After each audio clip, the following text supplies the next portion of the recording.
I think we have been lucky. Relations with both have been generally good. With Malaysia, I've worked with a succession of PMs, starting with Abdullah Badawi, and we've had good discussions with, I met all of them, and we've made progress with them as we went along. Different issues came up. For example, with Abdullah Badawi, he was PM when the Pedra Branca judgment at the ICJ was published. And I talked to him and we decided, yes, we will both accept this. And now we should move on and talk about the next stage, which is now the land is settled. What about the maritime borders? We talk about maritime delimitation. And so we made progress, but of course it takes time, and we are still discussing the maritime delimitation until today.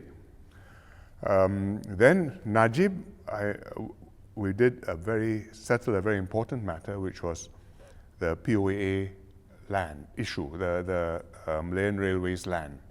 And we did the land swap with them, which is why today you have the rail corridor, which a lot of people enjoy on weekends. If you go cycling there, you'll know it's because we did a deal. When the old railway station at Tanjung Pagar is done up again, which is soon going to be, you enjoy that. That's part of the deal. You go to Marina South, I think it's called Marina 1, the development jointly between Khazanah and Temasek. That was part of the deal. We gave them, I made Najib a generous offer to settle. He looked at it, he agreed. We went into the joint development. I think both sides are very happy and both sides made money from the development. And there's another development too in Duo at Bugis, which was also part of it. So it was a very important issue resolved with Najib, which had taken 20 years to get there. Now it's Anwar Ibrahim. I've met him many times since a very long time ago, even back in the 90s. So we know each other very well. We've been talking about significant cooperation. The RTS link in JB going to Woodlands is coming up, supposed to be done by end 2026.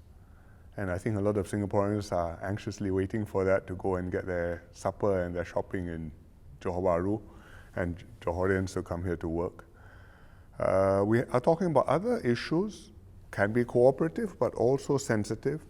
Airspace, the maritime boundaries I talked about just now, water. These are things which need to be discussed. We haven't settled them, so there's work to be done by my successor. With Indonesia, I coincided with two Indonesian presidents, Susilo Bambang Yudhoyono.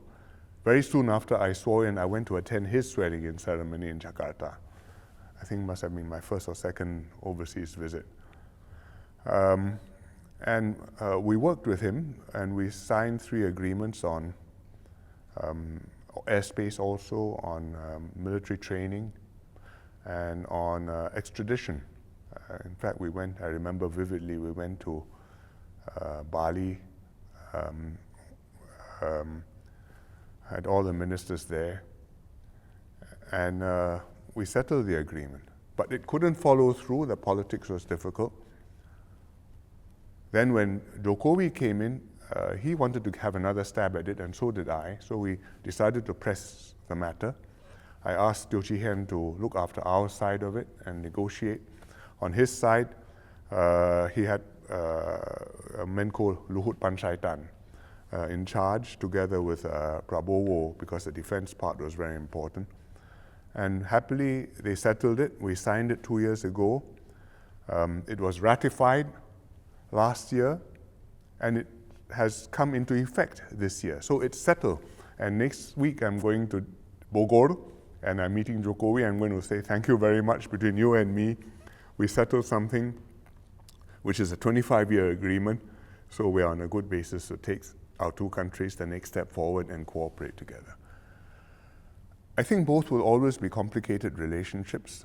Nearest neighbors, permanently nearest neighbors.